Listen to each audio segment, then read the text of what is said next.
Hello, everybody. It is Michael with the Intrusive Thought Show, and today we are back with another ranking video. I haven't done one of these in a long time. I just thought, since the end of our Hitman Let's Play it's been let me adjust that.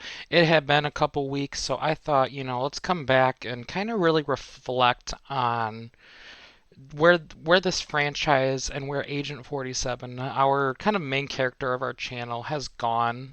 Um, so we are on our tier list maker, and we gonna start looking at stuff. So I'm kind of gonna do this a little differently. Instead of the normal grades, I'm just ranking it based on from best to worst. Essentially, I feel like that's just a better way to rank these, and I kind of wanted to rank these. Um, I guess we'll kind of start mid tier. Like, what's the kind of the middle tier here? And middle tier, I'm gonna say that one, Hitman 2 Silent Assassin. Real big step up, I feel like, from its predecessor of Hitman Codename 47. I feel like it had a lot of missions. It was the longest part of my Let's Play. I think there was some cool stuff with, like, the church and stuff. Some of the cool places you get to go to. Like, I think you get to go to, what was it, like a cult or something. There was one of the missions. There was just a lot of cool stuff. I like St. Petersburg was a lot of fun. Definitely some challenging moments, and I definitely like had to go dog everyone in that one. But there was definitely moments where I also was still, I feel, able to be a little stealthy. I was playing a lot of those for the first time, so I obviously didn't have the level knowledge that I do now. And I definitely want to go back and replay that one for sure. It's definitely on the list of the ones I want to replay. Next on the list, I have the Hitman World of Assassination, the entire trilogy, this isn't fair, but I'm just putting it at number one. I know it's technically three separate games, but I think this is where Hitman was really able to shine as a franchise in terms of, first of all, just the innovation with level design. They really expanded on really the sandbox stealth kind of thing that they were going for. Really being able to do missions your own way, I just think is a really continuing kind of trend that I see for them. I actually want their next installment to just be a full trilogy, if I'm being completely honest. I kind of wish they just dropped them all at once. I just, even if it did cost a little bit more money for people, I think people would be willing to pay for that if they really included a lot of content, which I feel like they did in the end over the years with it. They're still updating it. Things like that. I just think the challenges were good. I liked that there was also just kind of non-story missions, just like, escalation contracts, trying to get just some of the other cool challenges. I just feel like they really allowed also, like I said, for, not only just a good, decent story mode with, I feel like the characters were really good, well fleshed out. I liked the story of kind of basically taking down the global elite essentially. I just think was a very interesting plot line, and finally really knowing about 47's dark past. I feel like he was part of the elite. He was an assassin for them without really knowing it. And even finding out, spoiler alert, that he unalives Diana Burnwood's family for, I guess, her brother. There was, like, I think it was some medical company that didn't want to own their mistakes, and I guess had people die and all this kind of stuff. Corporate malfeasance, if you will. I just feel like that really added some depth to his character, and I feel like that moment really showed the consequences of the world that 47 had been a part of. I know Lucas Gray even famously mentions it. He's like, "This is the world. Do you know what type of world you've created?" Essentially, and also even just the end of the taking down of the ICA was just really added to that as well. Um, being this murder assassins for hire kind of group that 47 was a part of as well. But again, I just think in this game, I feel like they really tore down, just what you'd consider the system, if you will. The world that they lived in was really forever changed, and I think it represents a different turn for 47. I think there's going to be a bit more of a vigilante arc for him in the next installment. I definitely see. I actually want them to call the next Hitman game Vigilante because I just feel like that's the route that Agent 47's is gonna go is going back to really fighting these really bad people. You know, he does fight some gangsters. He fights some people that maybe it's, you know, morally questionable. There's always morally questionable stuff going on in the Hitman series in terms of the people he's gone after, you know, morally just questionable things. So, yes. Next, I'm gonna do. I guess we have a Hitman Absolution here. Some people would give it. First of all, some people absolutely despise this game. Um, I see why. I do. The thing with Hitman Absolution that I have to give them credit for is they did try something new. And I can't bash them too much for at least, you know, trying something new. I liked the story a bit, but the combat was really annoying. You had to dog everybody. I even watched a pro YouTuber the other. He was like a big Hitman guy, and like he had to go on easy to even like actually do that game like Silent Assassin. It's like impossible. That was one I probably had to dog the most people on, if I'm being completely honest. I just felt like it was just get to the checkpoint too much. It was too much walking through stuff. The first like 5 levels where you're at like the Terminus Hotel, I got kind of bored of it. It didn't do that well in terms of views actually, which I think expresses kind of the view that people have of this game, um, which is not very positive. I'm gonna give it a generous 4. I think that's being generous. Um, I could put it maybe lower. My thing, I guess I'll just go with number 5, which is Codename 47. I'm gonna get a lot of flack for that ranking, I think. Oh, I forgot to add a tier to this. Hold on, I'm so sorry. Did not mean to swap those. I just realized that I need to add a row above. So, I gotta redo the numbers. I am so sorry, y'all. Well, I'm gonna keep going. I just realized I was missing a row, though. So I'm actually going to put this down here, I think is fair. So we'll put it at number 5. And so yeah, anyway, back to it. I'm sorry about that. So now we're at number 6, which is Codename 47. And I guess my issue just with this game, the controls were just so flippin' clunky. I think like the 5th mission where you have to do the Li Hong assassination, well, it was cool, but it got so annoying. It took me forever to figure out, and I'm sorry that that video was kind of longer, to be honest with you. I tried to cut out as much as I could for that specific one. Like I liked some of the levels on that in that game and stuff, and I did like some of that, but I just feel like other installments in the Hitman games were a little more polished. I felt like this game wasn't polished. It almost didn't feel like this game was complete either. You know, they don't really go into detail enough, I feel like, with some of 47, like getting cloned, which I thought was a cool plot line, but for me, I just feel like the levels just could have been there more. I wasn't a fan of some of them, and I just feel like it really missed the mark on introducing this character. I feel like was my biggest issue. You know, this is the first installment of a game. You know, it's been around since I've been longer than I've been alive, to be fair.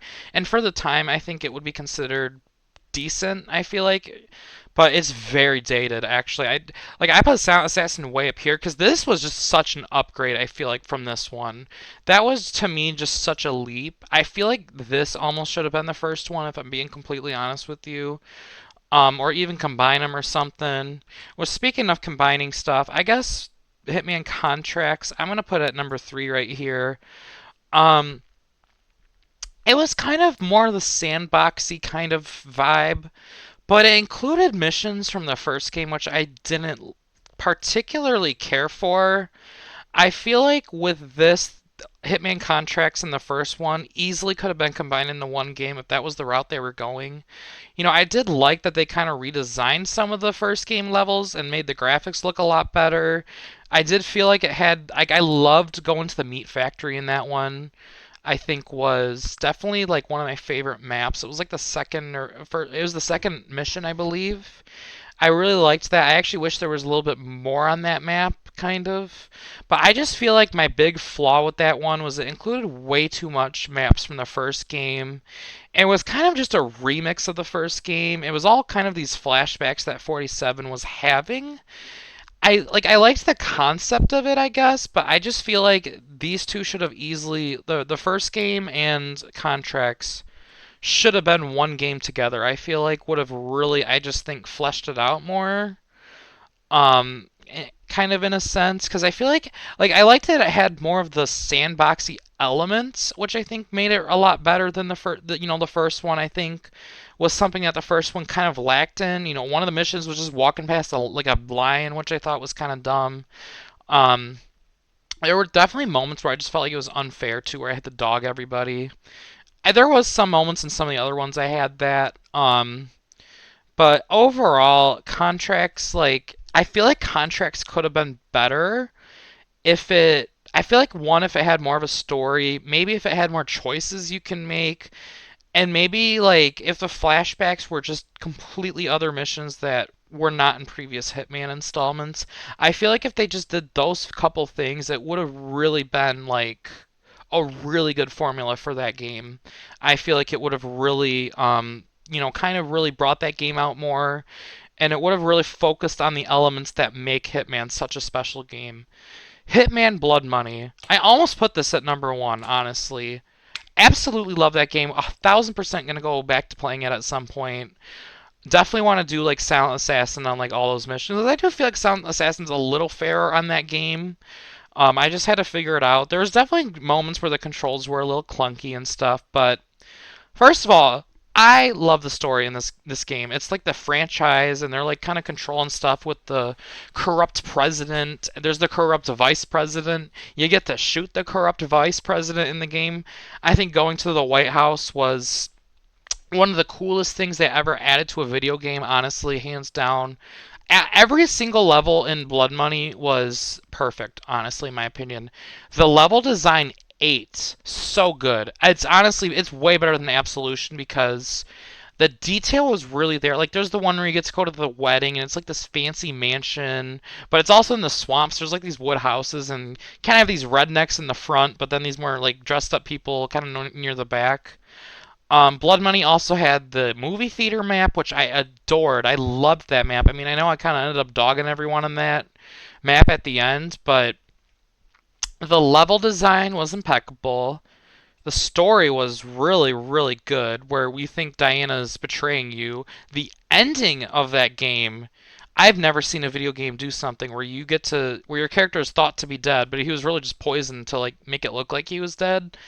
He gets out of his coffin with his two dual wield pistols, dogs everybody at his fake funeral, just goes and cleans house. The soundtrack to Blood Money is God tier 2. I actually listened to it on Spotify. That's how good it is. Jesper Kide 8 on the Blood Money soundtrack.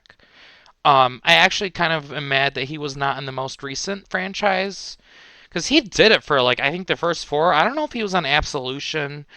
Um, Blood Money, their notoriety system they also had where you like get these different points each level, where you can like have the police look the other way, you can like bribe civilians, kind of like a bounty system, if you will. I think was a really, really cool thing for the franchise. I loved, oh, another map I loved? I loved the very first map where it's like at the docks. It's like an abandoned theme park, and there's like some bad guy who like had a bunch of people die in a Ferris wheel, and you're going to dog him because the family paid you to do it essentially, and it felt kind of justified and stuff. That was like the level design in Blood Money. Like I could talk about it all day. Like I almost wanted to put it at number one if it wasn't the fact that this is literally three games in one. Um, I think Blood Money really was, in a lot of ways, the blueprint, and I'm kind of mad that they ever kind of went the Absolution route when the route of this game was so thousand times better. The story was better. The combat was so much better. I mean, I know there were moments where it was a little clunky at times, but I still feel like the stealth elements were really there, and again, the level design I just think really brought Blood Money together in comparison to all the other ones. I think it really mastered it. You know, I even could have put contracts a little higher than Hitman 2. Like I feel like these two are kind of close. But again, I just think Blood Money in terms of the level design aspects was just such a huge step up. I just feel like they really took their time with that one in terms of making a compelling story with making again compelling maps. the notoriety system I thought was really, really cool. You know, having your little safe house. So yeah, I just think this is a pretty fair ranking. You know, I could maybe swap some of these around. Some of them are definitely takes that I know some people absolutely despise Hitman Absolution. The only reason I can definitely put it a little higher is because I did like the story a little bit. I liked Dexter as a villain. I'm actually kind of mad they didn't flesh him out more. Was my big complaint with that. I feel like the level to kill him, I kind of wish he was more of a boss fight because there are more like boss fights in Absolution. So I kind of wish it was more epic towards the end, but it kind of wasn't. It kind of was. I just felt like the end of Absolution also just didn't hit right. Was another thing with that. So anyway, I'm sorry I'm getting off topic there, but this is my ranking. You know, I think that's a pretty fair ranking actually, just based on my experience with the Let's Play, which you can go find. I have a giant playlist, 33 parts that was I probably won't be doing that again, honestly. That was such a big project for me. I'll be doing more one-off videos, probably not as frequently as I was because now I do have a job. Yay. Also want to thank you guys for supporting my Etsy. I got 3 sales finally after months of really, you know, designing stuff and putting money into it, getting the Etsy ads and all that stuff, setting up the payment system. I mean, it took me a while to really get all that sorted out for that. So thank you again for that. Go check it out. If you favorite an item, you apparently get a discount. Hint, hint. So, you know, go check that out. I think it's really, you know, especially for Christmas, you know, someone who is a big Hitman fan, you can definitely get them some merch. I have a little bit of some Skyrim merch in there as well. I got mugs. I got some posters as well. So I really got a lot for you there, and I'm definitely open to suggestions as well for whatever types of products, even other video game franchises that you'd like me to add to the Etsy store. So anyway, guys, that is it for the video. It has really been an honor, honestly, doing YouTube and you know really setting out to do it. We made 106 subscribers so it's really just been great. You know, I'm trying to get back on a more normal schedule with it. We'll kind of figure out where we go for the coming year. I know I can say that now, almost right. It's definitely flown by. It's definitely been something. It's been over a year now of me doing YouTube channel of gaming mainly. I might do some like the I know I did some political kind of like news content, and I might do that on a separate channel. I don't know yet, so I'm not gonna speak on it. But so there's some of that as well. Just also my YouTube shorts, always just a fun little thing I like to have if I don't really have anything posted for the week. And I'm probably leaning more towards once a week uploads more than likely. I might do some live streams here and there. Probably not as frequently as I was doing that as what I was doing for a while. I don't think we're gonna be going back to that for a while. It's just not in me at this point. And it's just not realistic, I think. And I also want to get quality over quantity for you guys. So anyway, I'm sorry I got a little long-winded here. Like, share, subscribe, and I will see you in the next one. Peace.